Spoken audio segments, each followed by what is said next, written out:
But I specifically want to talk to you about the police presence in your stories. Why y'all always make the police so stupid?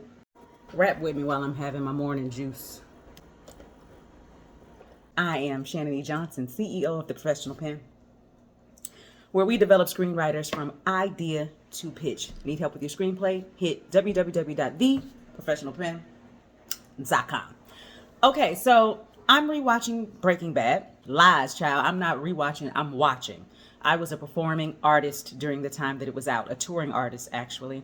And so I didn't get to see it then.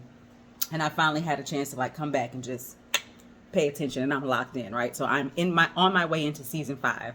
But I specifically want to talk to you about the police presence in your stories. Why y'all always make the police so stupid? Why? Don't answer the question. I know why. You make your police presence or government presence stupid because then your protagonist can get away with things and then your story can go where you want it to go.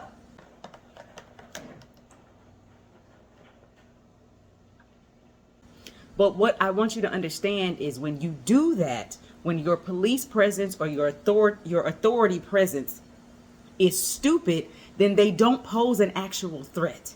And if they don't pose an actual threat, your stakes are low. There are no stakes.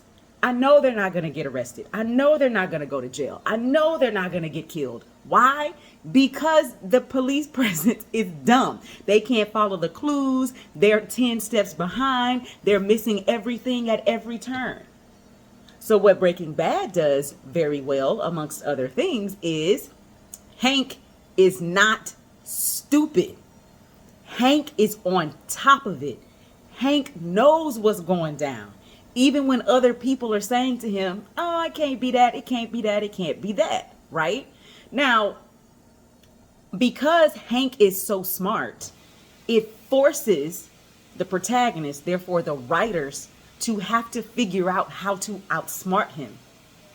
Sometimes they win, sometimes they fail. But that's realistic.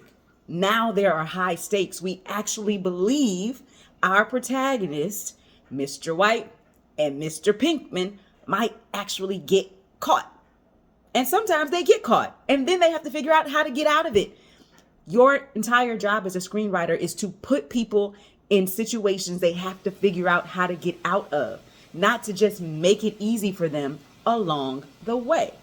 It's got gala apples, oranges, pineapples, ginger, and carrots.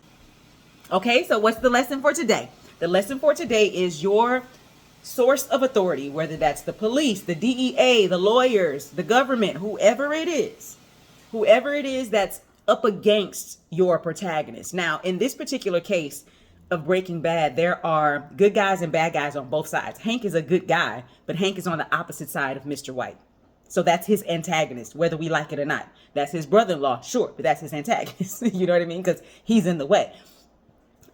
Make that person smart so that we understand the social proof of our person, the protagonist, is that they are smarter or wittier. The other thing that works for them is that it has been established what Mr. White's character is supposed to be.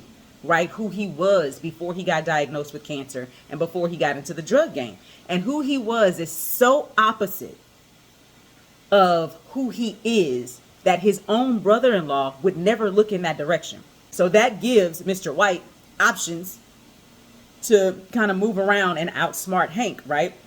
Even to the detriment of his own health sometimes. But I say that to say Hank is still smart.